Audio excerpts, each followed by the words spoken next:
Hi, jewells68 here for Talk to Me Tuesday on Tuesday, September 15th. I just realized I don't have my glasses on, and I'm going to continue anyway because I'm kind of in a hurry. Still have to get ready for work.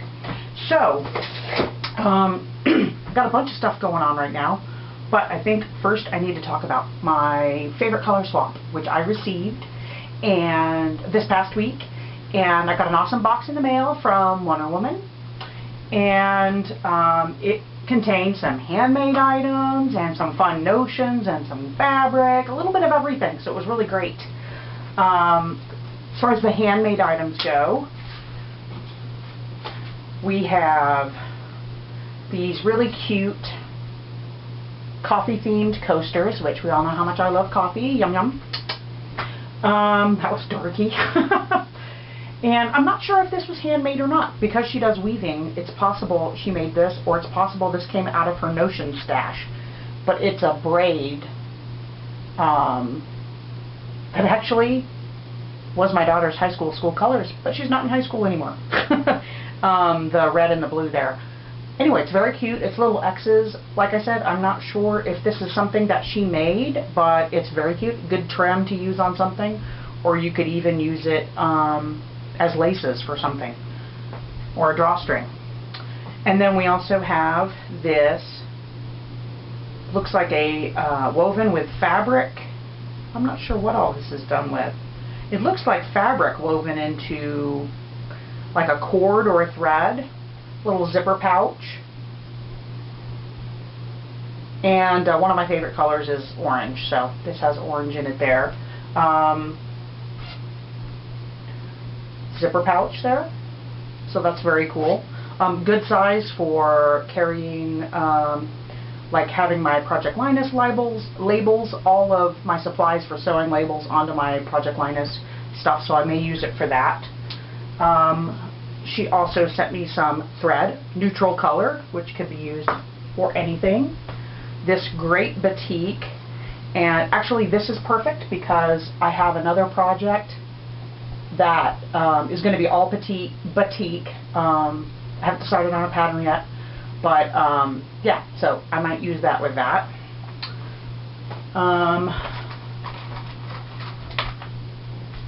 We've got these fat quarters in some of my favorite colors, and matching embroidery floss in the same colors. Yay! Wonder clips. Who can't use wonder clips? Wonder clips are awesome. Some jeweled stickers, which can be used to embellish whatever. And just a neutral colored ribbon, and a sparkly ribbon. That one would be good to tie up a gift, a quilt with or something. And some Velcro. So oh, and one more fat quarter, and another fat quarter, which is very cute.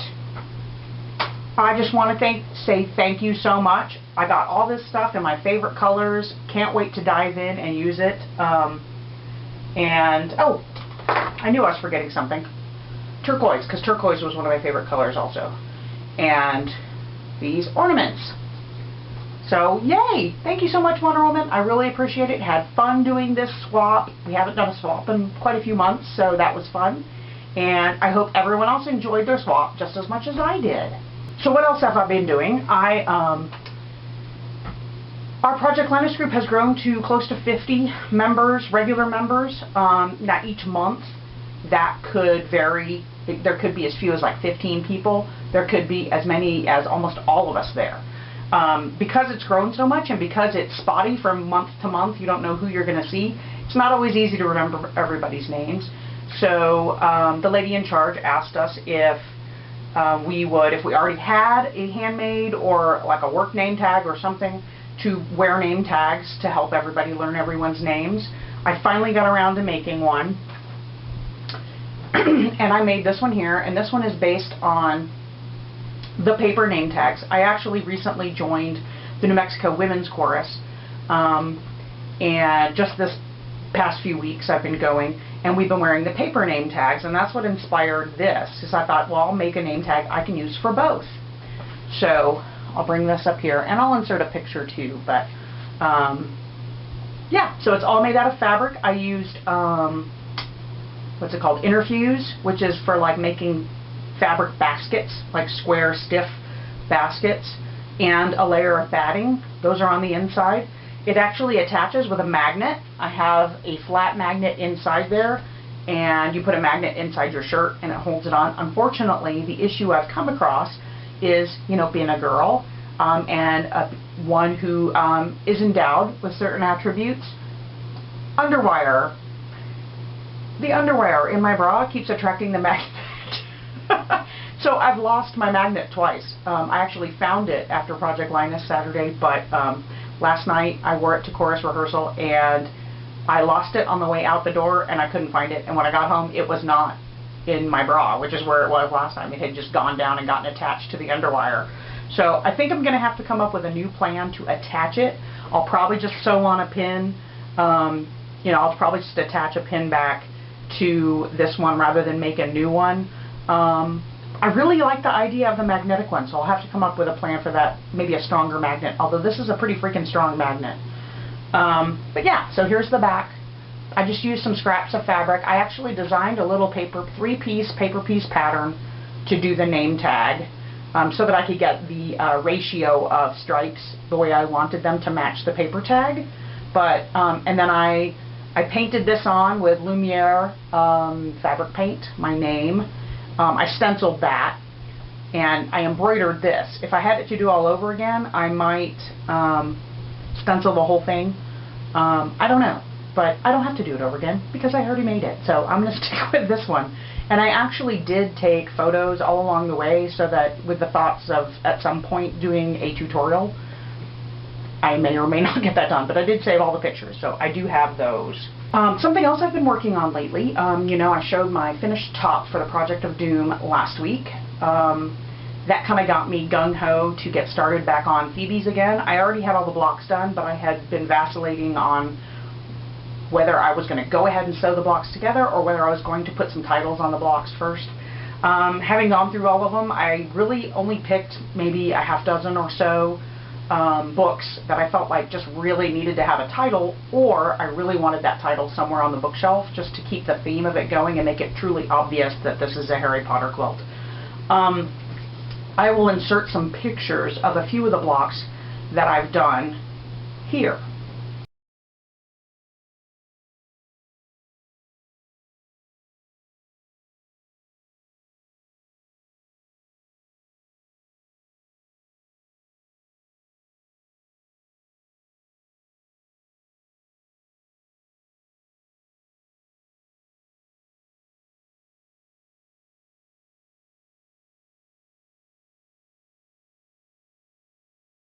Now the method I'm using is one that one of the ladies on the Facebook group did a tutorial for hand painting the titles on.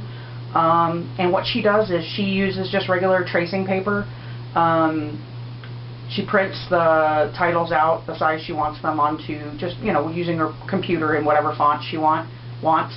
And then she uses tracing paper to transfer the title onto the book. And then she just uses a painting tool.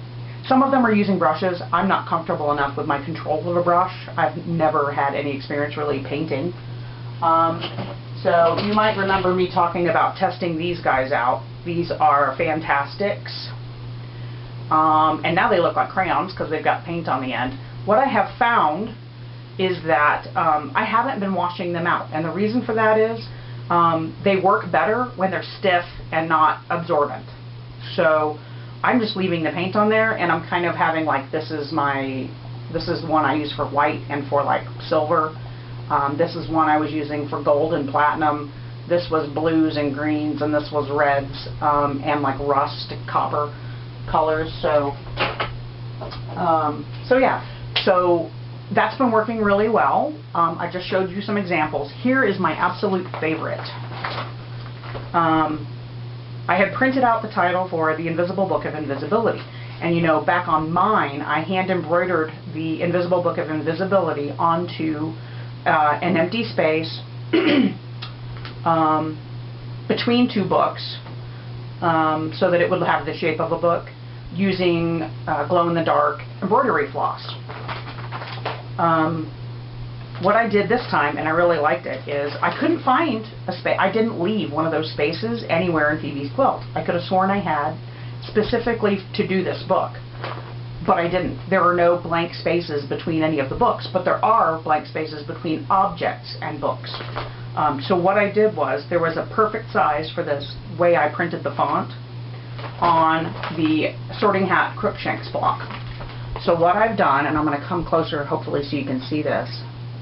What I've done is, using my sewing machine, I top stitched the line right here. I top stitched the shape of a book using glow-in-the-dark machine embroidery thread. You can see it obviously just by looking at it, but it's very light and you have to look for it. Then I transferred the title on using the tracing paper, or the, what do I call it? Yeah, the tracing paper. I used, transferred the title on, and that's why it looks a little bit yellow, because I used the yellow tracing paper. If I had it to do over again, I would probably do the white, but I was afraid I wouldn't see it as well. Anyway, I went over that. The paint I used is a three-dimensional glow-in-the-dark paint. And I started doing it with the Fantastics, but I found I actually got a better result just using the actual tip of the bottle, which looks like this. You know, at first when I bought this, I wasn't excited that it was three-dimensional, but I couldn't find another paint that wasn't dimensional, that was glow-in-the-dark. Anyway, it has a very pointy tip. So I did that, and I have to tell you, it works amazingly. Amazingly. I cannot tell you how cool it is to come in here, to have this sitting under the lamp or whatever, and to come in here, turn the light off. The night I did it, I was so excited I ran in and grabbed Phoebe and had to show her. And see the very thin outline of the book glowing in the dark, and then the title of the book glowing in the dark. Oh my god, it works so great. I only hope that the paint lasts as good as the Lumiere paint does.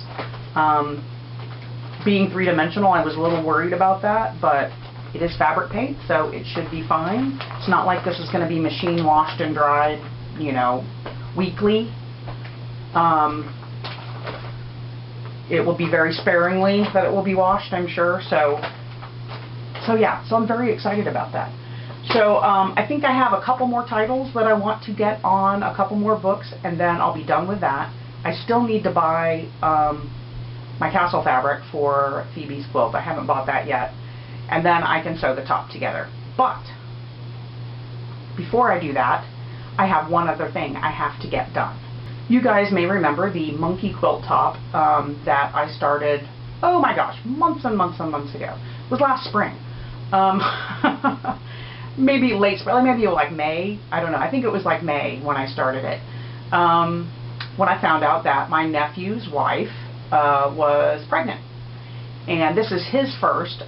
She had 2 children when they got together. So she already has 2 kids, but this is his first. And for my niece, when she had her children, I made each of them a baby quilt. So I decided I needed to make him a quilt for his impending baby, who was due October 21st. Got quite a bit of it, got the blocks made. Anyway, I got the top piece together on our retreat in June with Jennifer and Amber. I managed to get the top done, and then it just got set aside to work on other things. Flash forward to last week. The baby came 6 weeks early. So baby Beckett is already here. Beckett Slade Hampton. He's already here with us. He's doing well.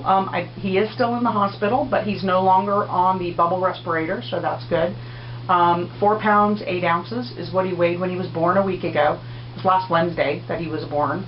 And last Wednesday or Thursday he was born. And yeah, so I need to get busy on that quilt because he's here. I was thinking I had 6 more weeks to get that done, so that just got shoved to the top of the priority list. The painting I'm doing during the week, because that's something I can just do here and there. I can get I love this technique for getting the titles on there, because I can get one title done, start to finish, first coat in a half hour. That's great. I could do one of those before I go to bed at night, like before I go get ready for bed and feed the cats. The next day on my lunch break, I can come in after I feed the cats and get the second coat on, so that by that evening it's dry and I got the other one out and started the next title, and just put that one away. So I've left all the paper on. I haven't taken any of the paper off. I figured that would be better for painting. And so like I said, I only have a couple titles left. So I plan to have that completely out of my way before the weekend. And this weekend I need to focus on getting Beckett's quilt at least basted and ready to quilt, if not started quilting.